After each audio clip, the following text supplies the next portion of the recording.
Quinn Callahan, to what do we owe the pleasure? What's this? Welcome to your monologue, I suppose. I imagine that you were likely going to go to some other stream and give some other stream content about your thoughts on this series, but I wanted to hear on ESL_Dota2. Quinn, you were explicitly called out my Moon Meander, and I don't know the origin of this beef. Was it just you supposedly being an NA traitor, or does it go deeper than that? Well, I mean, when you're the inferior team, you kind of you're sort of in this mindset, you know, where you're wishing the other team makes it easy for you. And you're wishing, hey, maybe they go a little easy because the match doesn't matter for them. Because, you know, we'd like this free win because earning it is kind of hard. That's a little, I don't know, that's kind of earning your wins. That's gross, you know? So we want the wins handed to us. And what if we didn't hand those wins? He was like, oh, where's my freaking handout? You know, I was expecting this. And so he, you know, goes into this mindset sort of wishful thinking. I will will this into existence. I'm manifesting that if I say we will dumpster Quinn, we will dumpster Quinn. When in reality, manifesting isn't real, and they got their cheeks clapped back to North America. So if you ask me, you may have been the more American in that situation. Moon Meander's asking for handouts. This is very socialist of him, if you ask me. Meanwhile, you are forcing the best of the best to rise. And it gave him motivation, but clearly not enough, it seems. Yeah, I mean, motivation doesn't, you know, need a little more than that. That doesn't quite cut it whenever, you know, you're getting trashed in 3 lanes. So, you know, what can you do? Back to the drawing board. You know, there's always next time. Did you have any fear having your hero picked first and Bryle getting his pick of the litter to counter you? Nah, not really. We picked my hero pretty early most times. And I just had a feeling before this series. Like, I knew when I was pacing back there behind me, like, I was like, yeah, we're going to win. Before we played, I had a feeling. I knew. So in the footsteps. It was all right. Brian, any questions for Quinn? Yeah, so there's definitely a different carry meta in terms of like how role queue works in EU. It's like in EU, people roll to select who gets to play carry if they're similar ranks, and in NA, it's like whoever's higher rank gets it. And I'm just wondering, have you noticed there's like any bit of a different dynamic in the mid lane for how that goes in EU compared to NA? I mean, in NA, I think it's a smaller community, so people tend to be more respectful, and there's like a handful of people you can name who are lane stealers, where in EU there's like an infinite number of clones made in a factory whose names are, you know, Ayamani Daiki, and their picture is like a bleeding anime person, and they all just insta-pick SF. There's just hordes of them, legions. It's like the freaking scene from Lord of the Rings when it pans out, and you see the orcs. Like that's the mid players in Europe. What do you do when they do that? You know, it varies. I've tried different things. You know, some of them maybe not so PMA. So we'll go over those on stream. Hey man, I do the tranquilling and I steal their CS if they do that to me when I'm carry. So I'm owning up to it. I'll try that one next time. I'll let you know how it goes. Oh yeah, you should try it. They don't stand a chance. If you buy 4 gauntlets, you have like over 110 damage. So I definitely recommend it. Okay. Thank you for very positive reinforcement, Brian. Sheep, any questions for Quinn? What's up? All right. So obviously Moon himself stepped into the arena in game 1. Do you have any comments on his gameplay performance, if you even noticed him at all? I mean, it was like, I don't know, some money bags scattered around. It was like you were playing some, I don't know, some like the farming simulators, you know, where you like just collecting crops and, oh, there's a little bonus here. Cool. My economy gets boosted by 4%. You know, I felt like that was sort of his role in the game. He was like the little turnips that boost my XP. All right. And sorry. We also had a nice discussion earlier about coaches. And, you know, if they stood in and like teams powering up via their coach, how do you think your team would fare if you had CY, you know, come in on any role? I think if CY coming to the mid lane would be a beast to handle. He's got some niche mid heroes people would definitely not be ready for. I think he put on a show. Yeah. You guys can carry him, or he's gonna carry you. I got faith. He's got some sneaky strats that he tries to convince me to play, but I have not tried yet because I am cringe. Are they so sneaky you'll never do them? In which case, can you tell us what they are? They're not that sneaky. So there's some pipeline where I do play them. Who knows? There's a patch coming. You never know. You know. So they'll remain under wraps. All right. I'm looking forward to it. Will you tell us that it was one of those sneaky strats if it does happen, like afterwards? Yes, I will. Okay. Great. That's a promise. All right. I can All agree right, to thank that. you. Well, Quinn, now that you have, you know, taken out the trash, who is next on your list? That's what everyone wants to know. I mean, I'm not one to pick fights, Like he came at me and I merely responded. So I'm not gonna go, naming people. It's your turn next. That's for the people to decide. I'm merely just going and play the game. He throws down the gauntlet. Sure, I'll accept your gauntlet and I'll bonk you on the head with it. But until I'm handed another gauntlet, I'll just continue to just roll with it. Oh, he's a peacemaker. Yes. Okay. All right. Sounds good. Thank you. Ever honorable Quinn, thank you so much for joining us for this post-series interview. Appreciate your time and congratulations on this victory. Thank you very much. Have a good night. Have a good night. Bye-bye.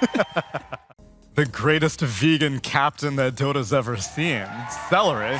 You're a relatively mild-mannered individual, at least from what I've seen from how you present yourself. How did you feel about this series, coming into it against TSM? I mean, it felt nice to fuck them up. There we go, Seleri. That's what I like to hear. Did you think it was going to be this one-sided, or was this even exceeding your expectations? No, this was this game was pretty crazy. A lot quicker than I expected. I mean, we all played really well, but yeah, not sure. I guess this is what can happen when everyone outplays them on every lane, and you feel like your draft is better as well. It can go pretty quick.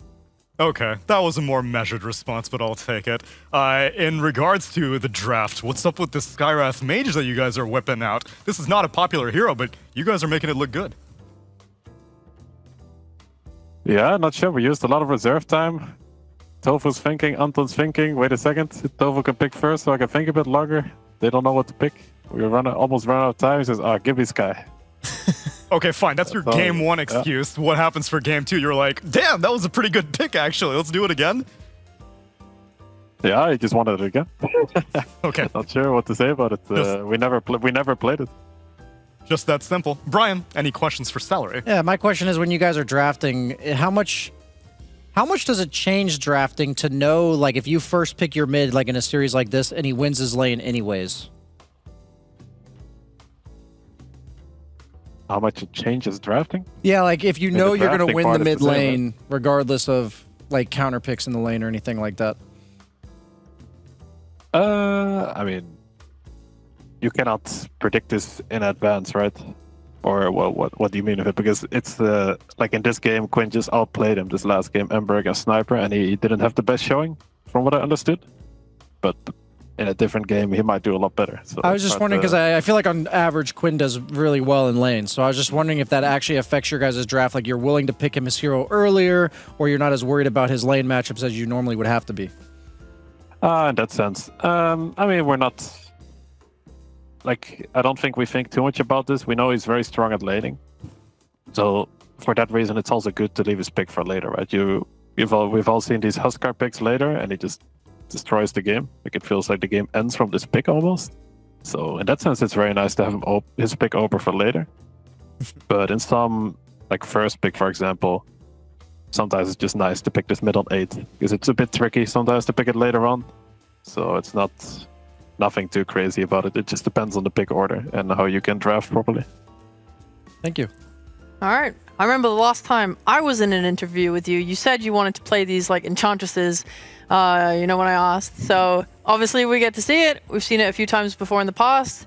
Do you love this hero? Do you feel like it's, right at the top of 5 supports, or do you think the others are still kind of stronger? No, I think it's very good right now. And it's very, very fun to play. So I'm very happy about that. But it's, in a way, it always makes you a bit sad when everyone is playing it. Like, now it's not special anymore. It's too good. But I'm not going to complain. It's still very fun to play. Well, to go off of that, though, I mean, I don't know if you noticed in our previous series, Stinger brought out the Chen. Any thoughts on you busting that guy out maybe sometime soon? Maybe 2 days from now? I mean, it's pretty impressive that he won with it, not gonna lie. I'm not sure. I would love to play this hero, but I think I need to wait a few more days still to patch it. Okay. I'm glad that was your reaction, because we also were like, wait, is this hero good? And clearly you have some skepticism surrounding it too. Yeah, I mean, it's good for SA teams. They do their crazy stuff, right? So they bring out some crazy picks.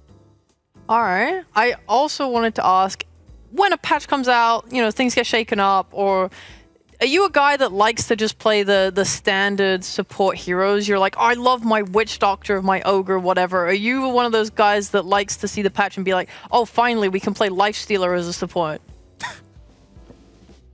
I don't really mind. I just whatever we just always have a talk and see what is the best. But if I can choose, I love micro heroes. So let's say Brewmaster support. If that could be a thing, I'll definitely play that.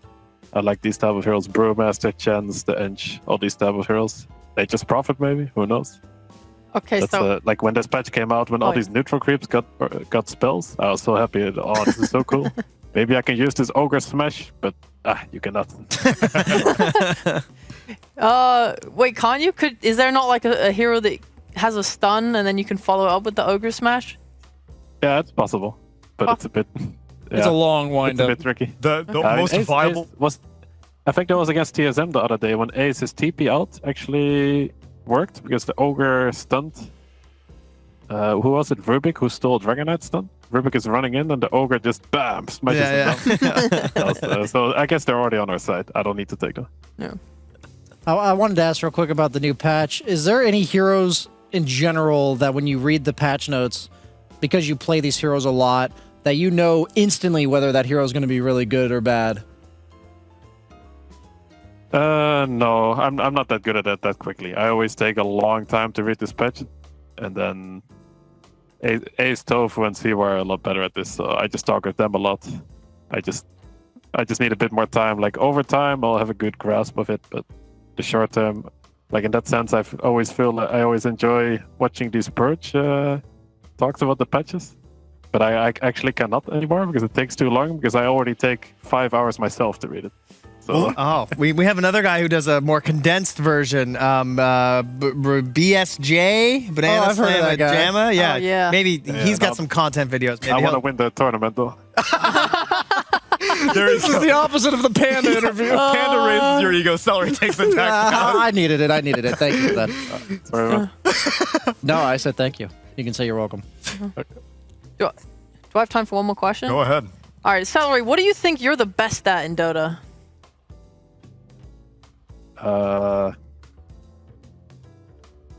It's hard to say. Maybe. I mean, on my role, it's probably laning. I think Ace and Topher are really good at laning as well, though. So, if you can say +5, it's probably laning, I would say.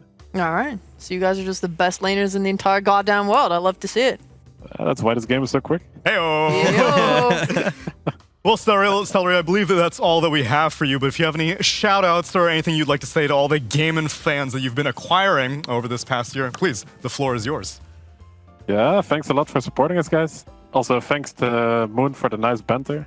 Maybe you should need to step up your banter again, though, because the gameplay is not working.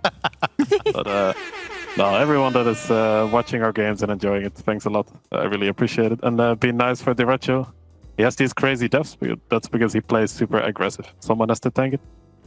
Yes, please. I know Duracio's out here catching strays, but you guys are winning. And so the man is doing his job. Celery, thank you very much for taking the time to speak to us, and congratulations on this victory. Thank you.